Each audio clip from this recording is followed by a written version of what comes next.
It's a god-awful small affair to the girl with the mousy hair, but her mummy is yelling no, and her daddy has told her to go, but her friend is nowhere to be seen.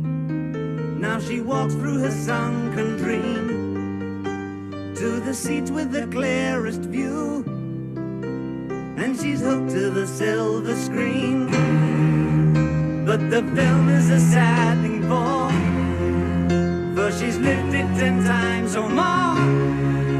She could spit in the eyes of fools as they ask her to focus on sailors fighting in the dance hall. Oh man, look at those cavemen go. It's the freakiest show. Take a look at the low man beating up the wrong guy. Oh man, wonder if you'll ever know who's in the best-selling show. Is their life on Mars?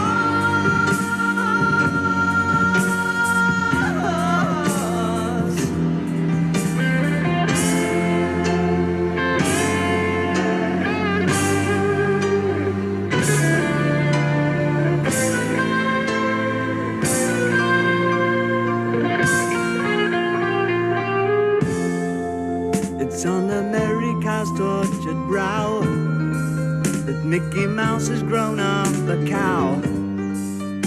Now the workers have struck for fame, 'cause Lennon's on sale again. See the mice in their million hordes, from Ibiza to the Norfolk Broads. Rule Britannia is out of bounds, to my mother, my dog and clowns. But the film is a sad thing for, 'cause I wrote it 10 times or more. It's about to be writ again, as I ask you to focus on sailors fighting in the dance hall. Oh man, look at those cavemen go. It's the freakiest show. Take a look at the low man beating up the wrong guy. Oh man, wonder if you'll ever know who's in the best-selling show. Is their life on Mars?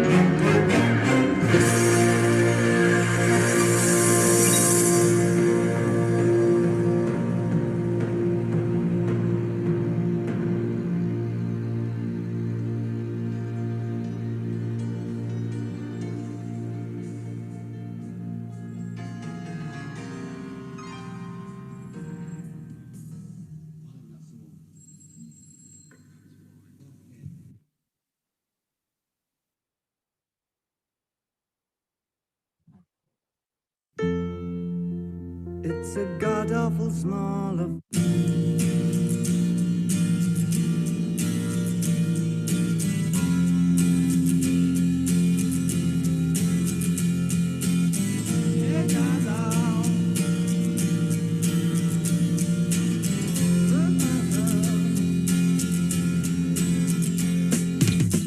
didn't know what time it was, the lights were low. Oh, oh, I leaned back on my radio.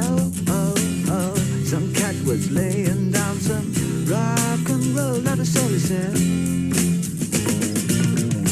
Then the loud sound, it seemed to fade, came back like a slow voice on a wave of fade. That wasn't no DJ, that was hazy cosmic jive.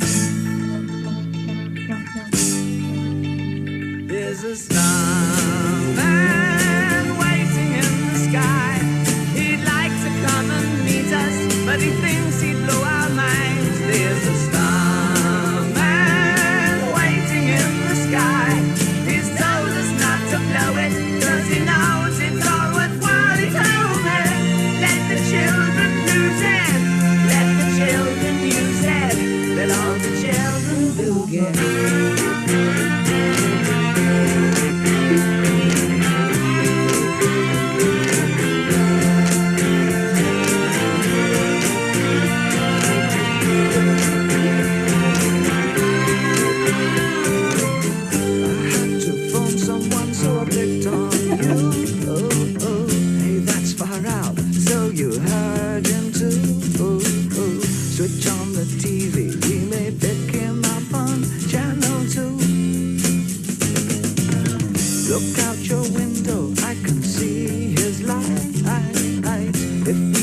a starman waiting in the sky.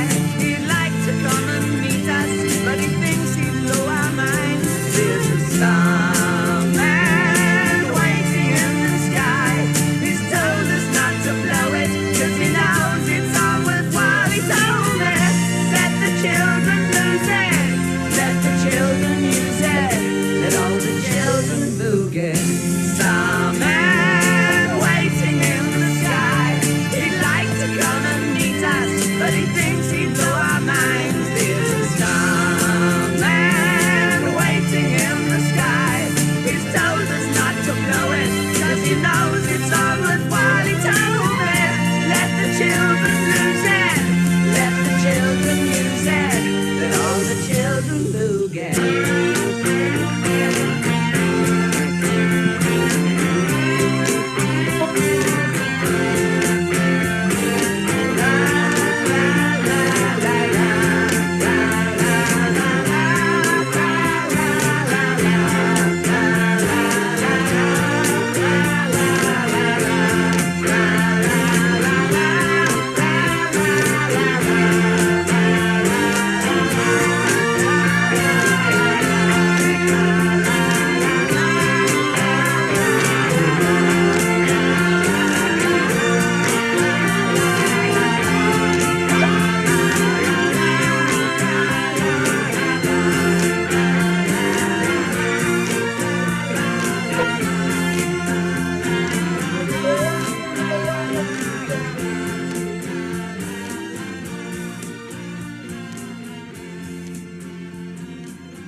Hoje é domingo, missa em praia, céu de anil.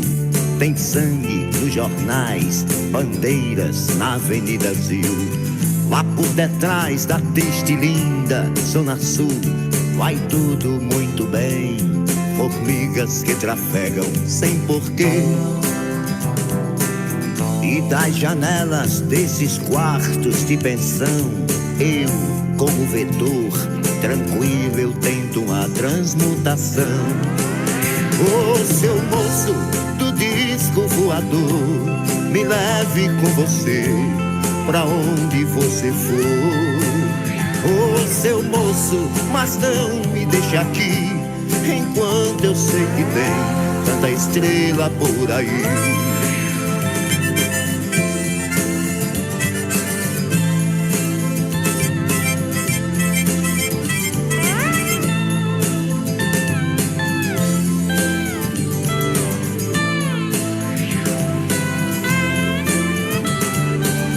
Andei rezando para totens e Jesus, jamais olhei pro céu, meu disco voador além. Já fui macaco em domingos glaciais, atlantas colossais que eu não soube como utilizar. E nas mensagens que nos chegam sem parar, ninguém pode notar, estão muito ocupados pra pensar. Ô seu moço do disco voador, me leve com você pra onde você for. Ô seu moço, mas não me deixe aqui, enquanto eu sei que tem tanta estrela por aí. Enquanto eu sei que tem tanta estrela por aí. Enquanto eu sei que tem tanta estrela por aí.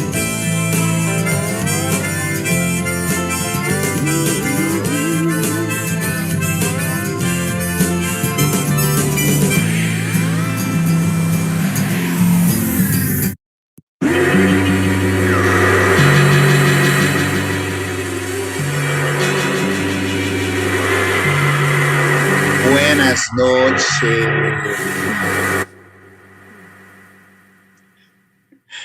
boa noite, gente. Marcelo Veronese na discotecagem. Uma salva de palmas maravilhosa. Apenas as temáticas que eu amo tanto. Muito obrigado, meu amor. Vamos começar mais uma agenda trevosa da Avenida Vampira, que é patrocinada pela Lei Municipal de Incentivo à Cultura, pelo Fundo Municipal de Incentivo à Cultura. O número do projeto é o 0691/2020. Gente, boa noite Idzila, boa noite Feroz, boa noite Rony Stevens, aqui Nelson, Marcelo, obrigado pela presença, boa noite por todo mundo que está aí no YouTube, um beijo. E hoje o tema da Avenida Vampira, o tema da Agenda Trevosa são os filmes de alienígenas, os filmes de ETs, o famoso terror e ficção científica, gente. Vamos falar um pouco sobre esse tema, vocês vão gostar bastante. Eu vou começar falando com vocês aqui, que é isso, né, gente? Os filmes, a temática alienígena, a temática ET, os extraterrestres sempre tiveram no imaginário dos seres humanos e sempre foram um motivo de muito temor, muita curiosidade. E, assim, essa história ela é muito antiga, é mais antiga do que vocês imaginam.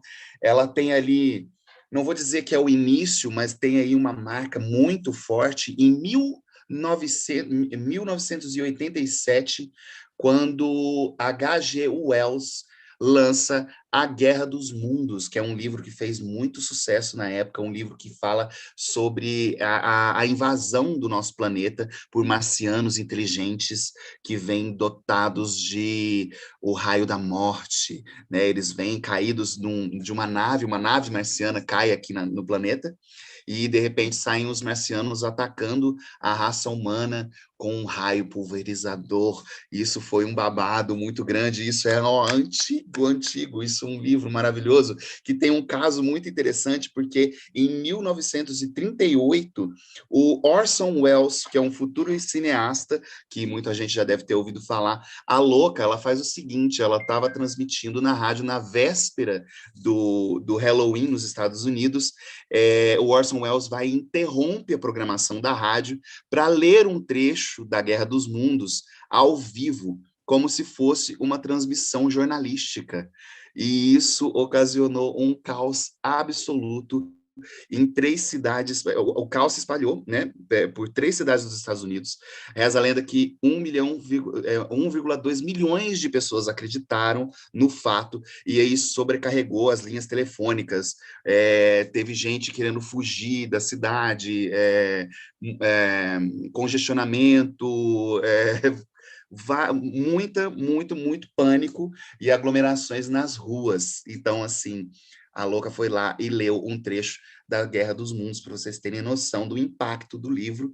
E para não deixar, né? Porque, afinal de contas, uma zoação dessa não ia passar barato pelos brasileiros, né, meus amores? Porque, afinal de contas, vocês acham que não rolou o mesmo aqui?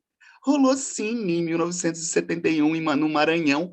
No aniversário da radiodifusora, um locutor fez o mesmo, interrompeu a programação da rádio para poder ler um trecho da Guerra dos Mundos e causou um caos em São Luís do Maranhão. Reza a lenda que as pessoas saíram nas ruas, o comércio fechou, as pessoas saíram orando pelas ruas, rezando para ter uma morte, pelo menos em paz, e reza a lenda também que os maridos confessaram todas as suas traições para as esposas. É isso, meus amores, é isso, né? O Brasil não ia perder essa zoeira histórica. Então é isso, gente. Na verdade, o que acontece é que o terror e a ficção científica, eles sempre foram muito atrelados, né? Por conta dessa história toda desse mistério todo e do fato de que o universo ainda não era tão explorado, né? Assim, a gente nunca explorou, não, até então não era tão explorado, então isso sempre permeou muito a cabeça aí das pessoas. O auge do sci-fi, o famoso sci-fi, a ficção científica, ele se dá entre os anos de 1950 e 60. Saiu muito livro, muito filme nessa época. Por quê? Era exatamente o período da Guerra Fria, aonde as duas, né, os dois polos da época, os Estados Unidos e a União Soviética, estavam brigando e com unhas e dentes para decidir quem ia ter ali a hegemonia mundial. Então eles estavam tentando eles, na verdade, eles investiram muito em tecnologia e um dos grandes pontos foi a corrida espacial. Eles estavam investindo muito nas pesquisas sobre o espaço, sobre a Lua, sobre idas ao espaço, tecnologias, né? Foguetes estavam sendo desenvolvidos muito ali, né? Então, isso tudo fez com que a ficção científica e o terror, eles crescessem e tivessem muito, e fossem muito fortes nessa época, né?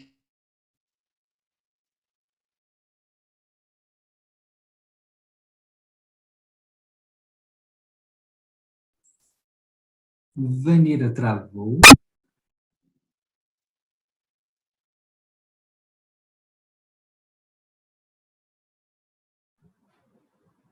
Pela primeira vez em nossas transmissões, Vanira travou.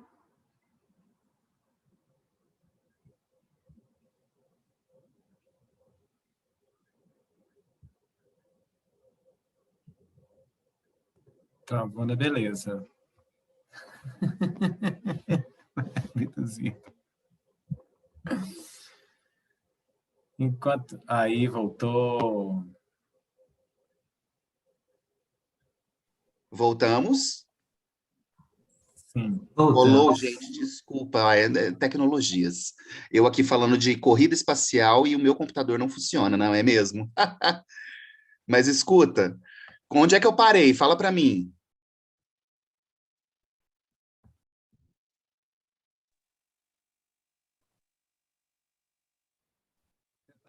Você estava nessa parte da corrida espacial mesmo, falando dos anos 50 e 60. Ah, então tá ótimo. Veronese, para de... Ah, não, peraí. Aí, deu. Então vamos lá, retomando. Vamos lá, peraí, rapidinho. Deixa eu só ajeitar aqui. Bom, é isso. Eu estava falando, então, que na década de 50 e 60 estava rolando a corrida espacial, né, entre Estados Unidos e a União Soviética, mas também outro fator contribuiu muito para esse desenvolvimento do cinema de ficção científica, de terror, que foram as bombas de Hiroshima e Nagasaki em 45. Então, assim, houve não só filmes de terror com temática alienígena, mas também filmes de terror com temática da radiação, os terrores da radiação, né?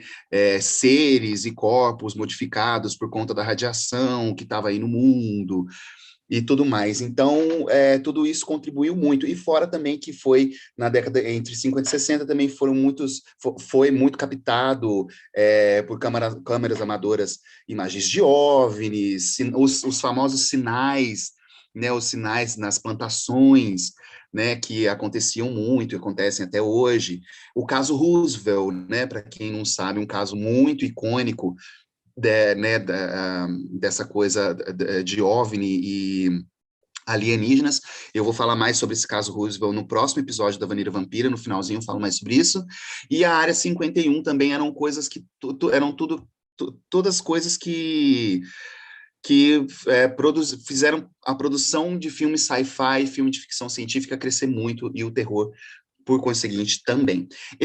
Nesse episódio, gente, eu não vou fazer igual aos outros episódios, que eu fazia todo um aparato aí, indo de década em década, né, um aparato histórico, um apanhado histórico. Não vou fazer dessa vez, não. Vou falar, assim, um pouco meio que em núcleos, assim. Eu vou começar, por exemplo, agora falando sobre remakes, que foram remakes que aconteceram muito na década de 70, remakes de filmes justamente dessa época dos anos 50, que estavam ali, né, pioneiros no cinema de ficção científica e terror. Então, a gente tem aí, em 78, dirigido por Philip Kaufman, Invasores de Corpos, que é um remake de Vampiro de Almas, de 1956. Invasores de Corpos, gente, é muito interessante, eu revi o filme, é bem, bem bacana. Eu me lembro de pequeno ainda ver algumas cenas de me lembrar de algumas cenas, mas não do filme todo, até porque, né, eu tinha muito medo, então eu não assistia. Mas rever o filme é muito interessante. É a história de um inspetor da área de saúde e uma colega de trabalho que começam a reparar que as pessoas à volta deles, elas começam a se comportar de forma estranha. Elas já não se comportam mais da mesma forma, ou se comportam de maneira fria, e gradativamente esse inspetor e a sua amiga, eles começam a descobrir que alienígenas estão roubando os corpos dessas pessoas. Na verdade, eles estão trocando de corpos. É um filme bem interessante, que ele começa assim com uma imagem do espaço que remete muito a 2001, do Stanley Kubrick, inclusive, e é como se esses alienígenas fossem micro-organismos que meio que se misturam com as nossas plantas e começa a rolar essa infestação através dessas plantas, através do ar, praticamente. Então, a pessoa, ela é contaminada, e aí, ao dormir, o corpo dela é trocado por uma... É isso mesmo, gente, é quase como uma vagem, ou uma coisa paralela, um broto ali do lado, que vai originando uma cópia perfeita daquele corpo, e aquele corpo morre, né? Aquele corpo desintegra e é ocupado aí pelo alienígena. É muito doido, porque como ele é um remake de Vampiros de Almas, e não foi o primeiro, não foi o único remake de Vampiros de Almas, de 56, houveram outros, e é isso, a temática é tão boa que ela acaba sendo uma grande...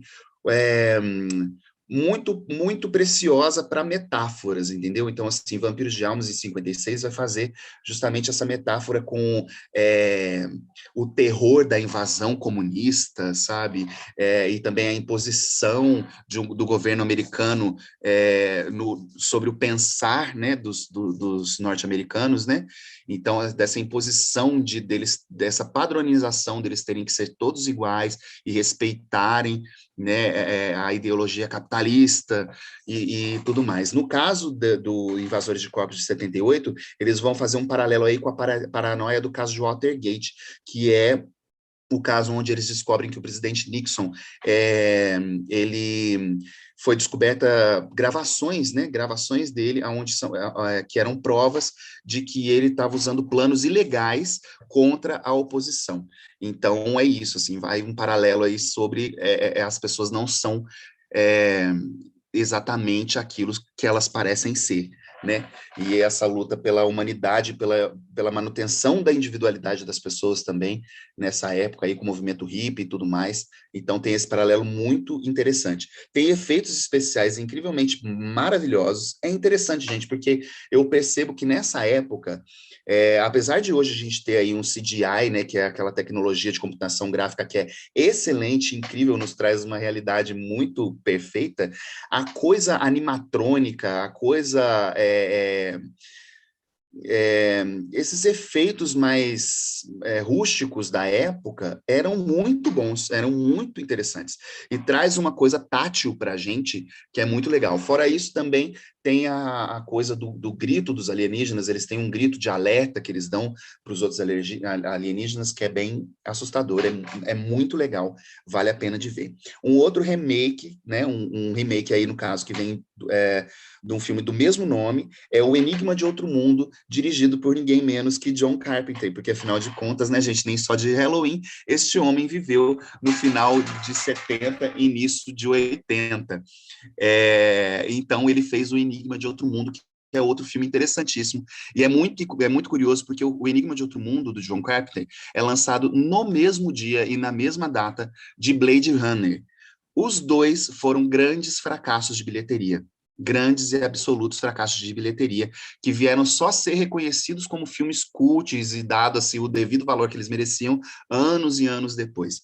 E o filme, então, Enigma de Outro Mundo, conta a história de cientistas americanos numa base isolada na Antártica, que de repente se deparam com um helicóptero norueguês perseguindo aos tiros um cachorro no meio da neve. E esse cachorro correndo enlouquecidamente, e esse norueguês, né, pilotando o helicóptero, perseguindo ele com uma metralhadora. E ninguém entende por quê. E o helicóptero pousa nessa base, querendo ir atrás do cachorro, mas os norte-americanos defendem o cachorro, guardam ele lá na base. Por algum motivo, eu não vou... vou contar assim, porque é muito engraçada a cena. O norueguês vai tentar jogar uma bomba no cachorro e a bomba escorrega da mão dele e explode ele e o helicóptero juntos. É hilário. Mas, enfim, e aí acontece que existe um motivo por esse norueguês estar tentando matar esse cachorro, que é que o cachorro, no caso, também está infectado por um micro-organismo alienígena que também copia corpos. E esse cachorro vai parar dentro dessa base dos Estados Unidos, e aí vai preso junto no canil com outros cachorros, e aí esse cachorro começa... de repente começa a matar os outros cachorros e tomar forma de outros seres, tomar forma também de outros humanos ali dentro, então não é uma paranoia constante, porque você não sabe em quem confiar, se você é uma cópia ou se você é o alienígena, e fica pairando essa paranoia o tempo todo. É muito interessante também porque o filme se passa todo na Antártida, então tem aquele contraste muito grande daquela imensidão branca e fria com o interior da base, que é toda de concreto e ferro, então muito sufocante. O diretor faz questão, às vezes, de fazer uns planos onde estão todos os homens da base, o filme é feito só por homens, onde todos os homens da base estão no mesmo lugar, enquadrados no mesmo quadro. Então, assim, isso se torna muito sufocante. Mas é bem bacana o contraste. Então, como o filme se passa todo em branco ou cinza, qualquer vermelho, amarelo, essas coisas é inevitável que remeta logo ao horror, ao pânico, ao susto, assim. Então, é muito interessante, o filme depois teve a sua devido reconhecimento aí, né? E quem faz a música, gente, é ninguém mais, ninguém menos que o Ennio Morricone. Não sei se vocês conhecem, mas o Ennio Morricone criou apenas os maiores temas de todos os tempos, né? ET, De Volta para o Futuro, Indiana Jones, todos os temas, Super-Homem, todos os temas mais clássicos foi o Ennio Morricone que compôs, e ele ganhou, não obstante, o filme foi tão subestimado na época, que o Ennio Morricone ganhou Framboesa de Ouro pela pior trilha sonora na época. Vai entender, né, gente? O povo tava meio louco nessa época. E aí, vamos falar também de um outro remake agora, que é A Bolha Assassina, do Chuck Russell, de 1988. Tô vendo o Marcelo bater palma aí, e sim, Marcelo, a Bolha Assassina é aquele filme que você lembra, que é a bolha pesquisa as pessoas no lago, mas não é um lago, é o esgoto. É o esgoto, mas com muita água. Exatamente, é esse filme mesmo que você lembrou, que acontece numa cidade pequena da Califórnia. Os estudantes descobrem que uma estranha substância gelatinosa, é isso, cai um cometa, né, na cidade, e nesse cometa tem uma substância gelatinosa que devora e derrete carne humana, e a cada vez que ela come a carne humana, ela cresce, então ela vai tomando proporções descontroladas e vai perseguindo a cidade inteira, sendo que os jovenzinhos são os primeiros a saber, o que faz aí, né, o que remete aí muito a esses clássicos dos anos 80, né, de filme de terror teen, terror jovem, né, dos adolescentes, e assim, é uma chuva de estereótipo o filme, uma chuva de estereótipo, é a mocinha, que é a líder de torcida, casada com um mocinho, que é o quarterback Casada não, namora com um mocinho, que é o quarterback do time de futebol. E tem o revoltado, o boy que tá lá na moto e a jaqueta de couro. É o puro clichê, o puro clichê. Mas é aonde o slasher, né, que tem aí uma referência também do slasher, ele dá lugar para o terrir, que é o terror que você ri, que assim não é um terror tão sério, um terror tão levado assim, né, a ferro e fogo. É um terror que, assim, só pelo fato de ser uma geleca, gente, cor-de-rosa, que persegue as pessoas, isso já é muito risível, já é muito engraçado. Então, e aí o diretor também faz coisas do tipo, a geleia acaba de comer a pessoa, e aí já corta para uma criancinha comendo uma gelatina, sabe? Esse tipo de jogo, assim, é bizarro, mas muito bom. Os efeitos práticos também são ótimos, né? Principalmente os efeitos onde a geleia tá devorando as pessoas, tem cenas maravilhosas, inclusive uma cena na cabine telefônica, onde a moça entra na cabine telefônica para pedir ajuda, e a geleia envolve toda aquela cabine, e quando ela vê aquela geleia envolvendo toda a cabine, passa um cadáver devorado por ela na cabine, e é muito bem feito, é muito legal, assim, muito bizarro, assim. É uma cena muito boa. E é isso, assim, foi aonde começa, não é aonde começa, mas o Bolha Assassina, ele dá lugar para esse terri. Um outro que também dá o lugar aí para o terri, para um terror menos sério, menos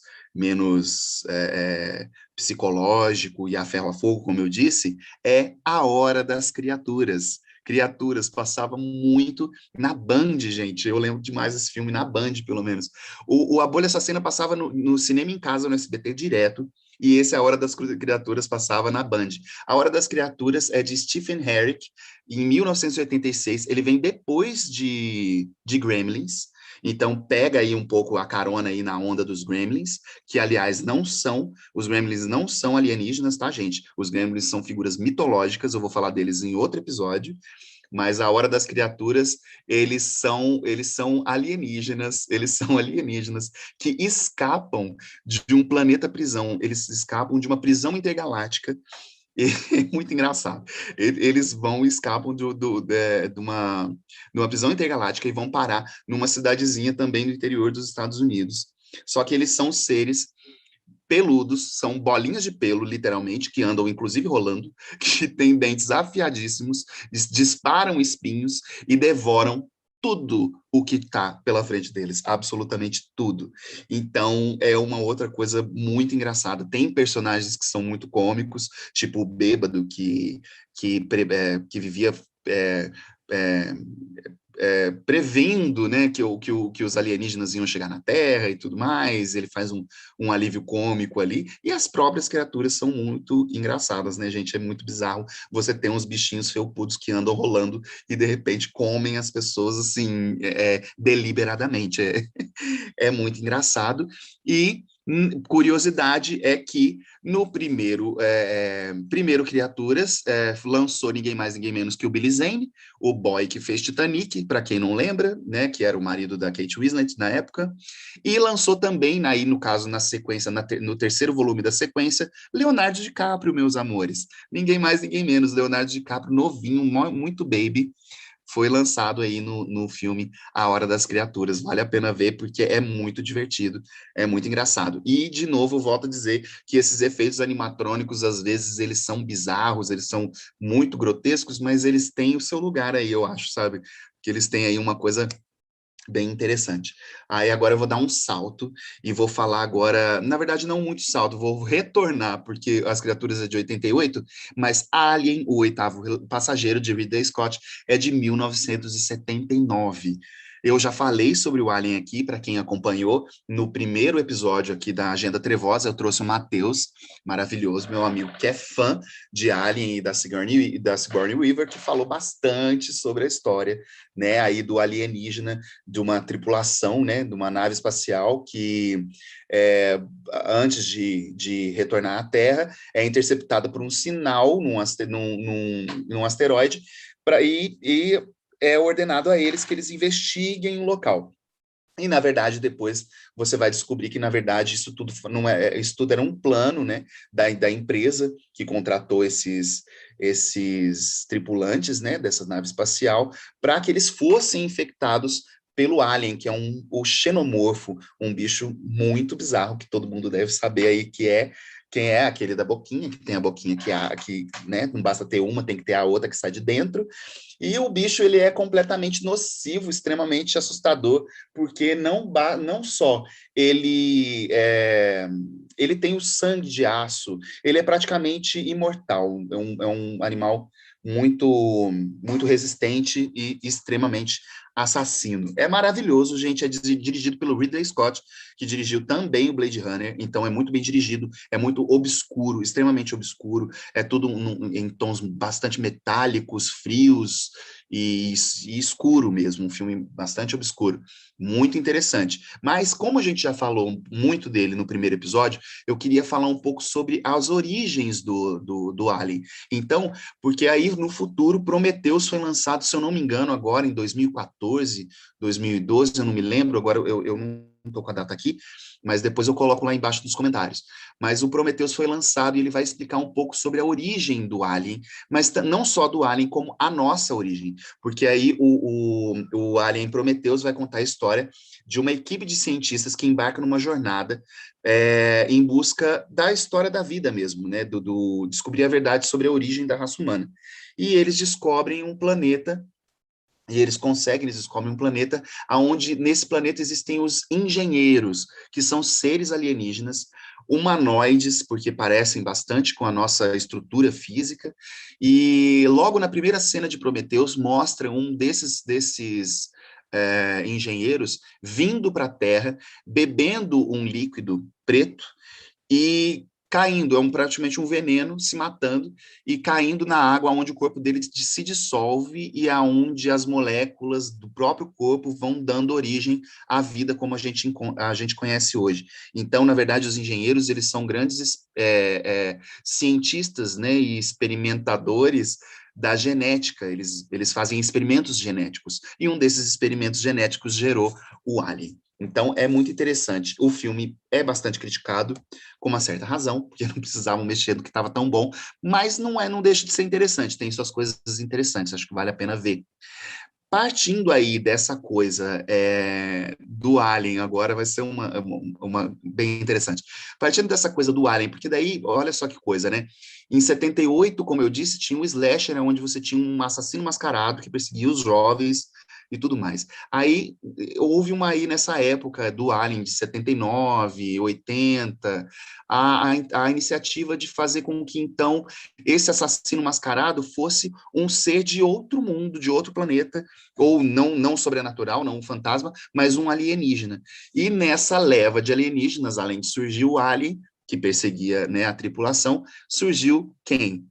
O Predador, meus amores, com o nosso querido Arnaldo Schwarzenegger, o queridinho, o fisiculturista mais querido dos anos 80 e 90, né, o nosso eterno exterminador do futuro, o Predador. Gente, eu vou falar dele aqui porque, na verdade, ele é um filme mais de ação e ficção científica do que necessariamente um terror e ficção científica. Mas o bicho ficou tão icônico, se tornou tão icônico para o imaginário nosso, que não tem muito como também não associar ele e colocar ele ao lado de Jason, de Fred, entendeu? De tão icônico que virou o bicho. Eu mesmo morria de medo, cagava de medo.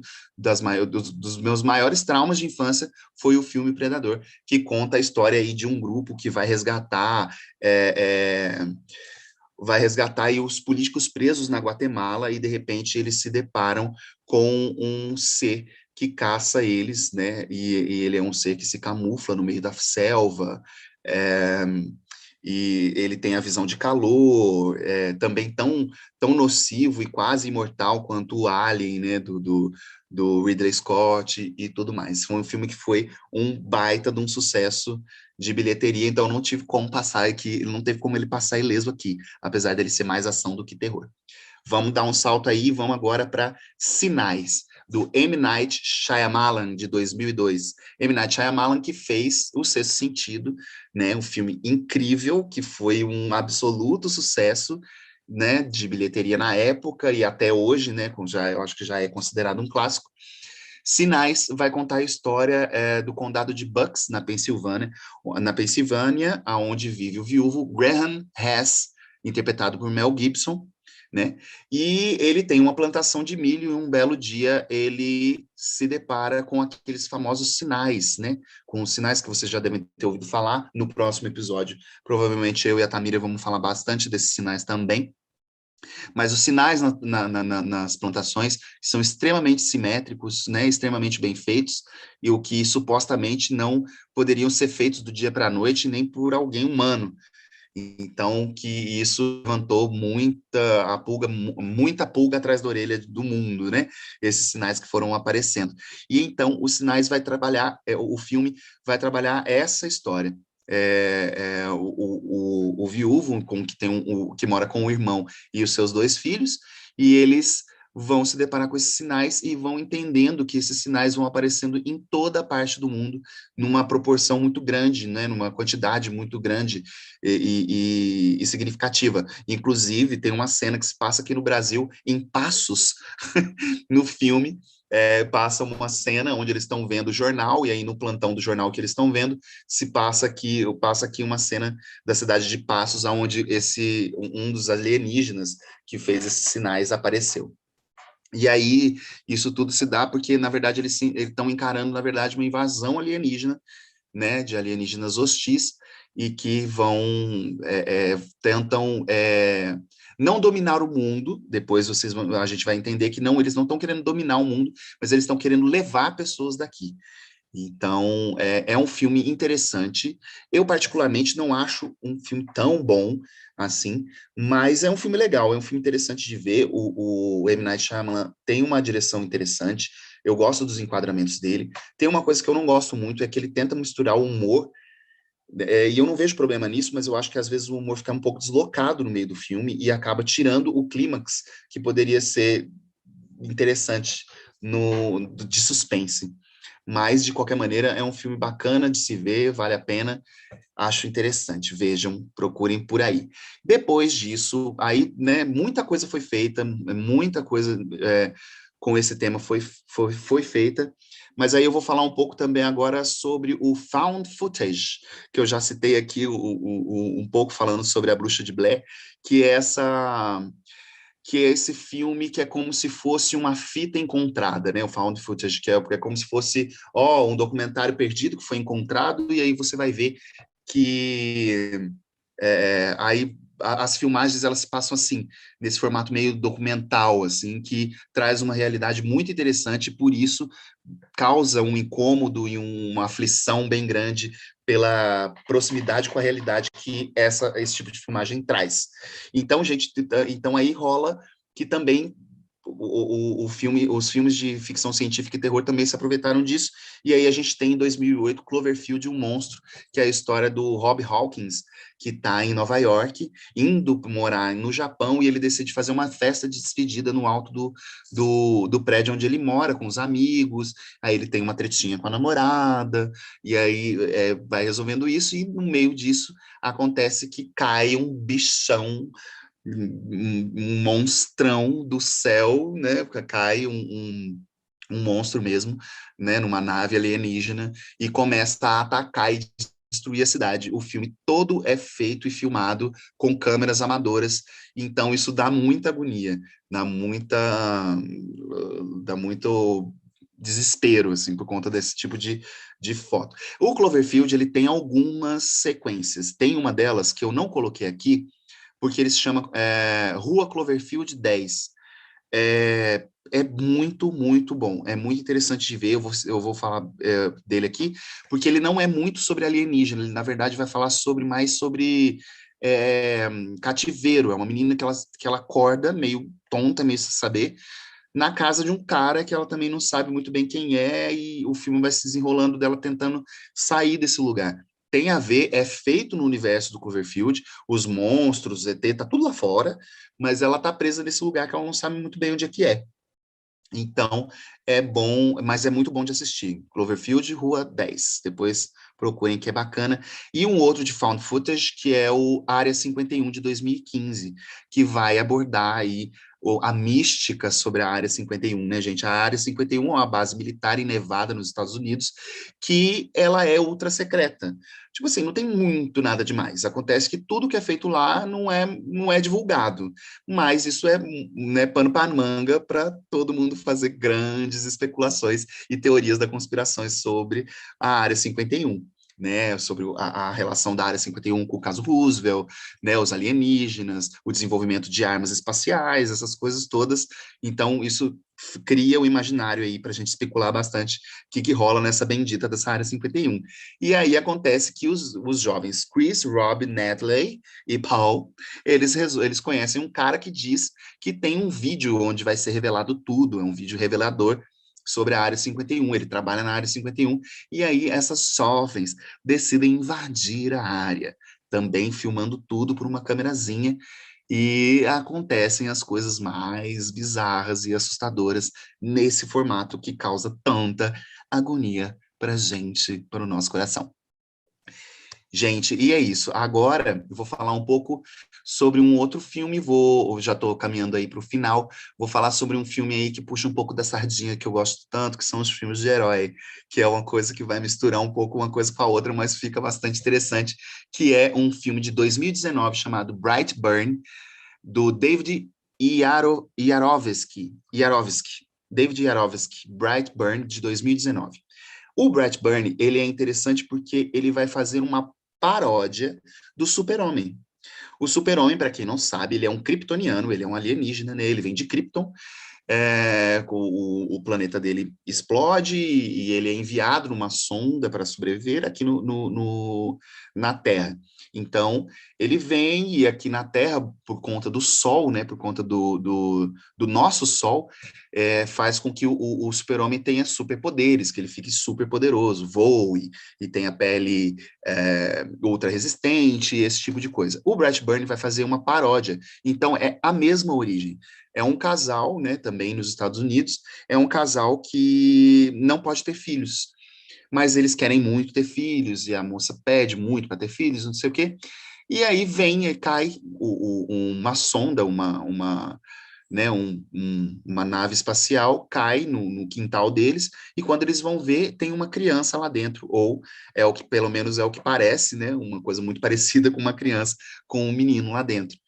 E aí eles criam como se fosse o filho deles, mas o menino é sim um alienígena, e conforme ele vai crescendo, ele também vai desenvolvendo poderes, e os poderes muito parecidos com o Superman. Só que a diferença é de que ele é como se fosse, o filme dá a entender a todo momento que é como se ele fosse um enviado do planeta de onde ele veio para destruir os planetas aonde eles plantam essas crianças. Então, ele se torna o capeta. A verdade é essa, eles tornam é bem bacana, assim, dá medo, é aquele filme que vai misturar aí ficção científica, alienígena, filme com criança demoníaca. Então, é bem legal. É bem legal, vale a pena, é um filme divertido para um domingo à tarde, se não estiver fazendo nada, eu gosto, eu acho que vale a pena. Agora, para finalizar, a minha dica de Cona do episódio. A dica de Cona do episódio, gente, é uma dica de Cona mesmo, se chama A Vastidão da Noite, de Andrew Peterson, de 2019, produzido pela Amazon, então tem na Amazon, facinho aí para vocês verem. É um filme rapidinho, não é um filme pesadão, muito longo. E olha, gente, não é um filme pesadão em todos os sentidos. Ele é um filme leve, que inclusive traz uma sensação tão boa daqueles filmes antigos que a gente assistia, sabe? Tipo, Conta Comigo, sabe? Traz um pouco, remete um pouco isso, assim. O filme é extremamente bem dirigido, é muito bem dirigido, tem umas cenas de plano sequência geniais. O diretor nunca tinha feito um filme, um longa na vida, ele só tinha trabalhado com comercial. O filme é independente, não tem nenhuma produtora, uma grande produtora envolvida. Então, assim, é um filme bem bacana.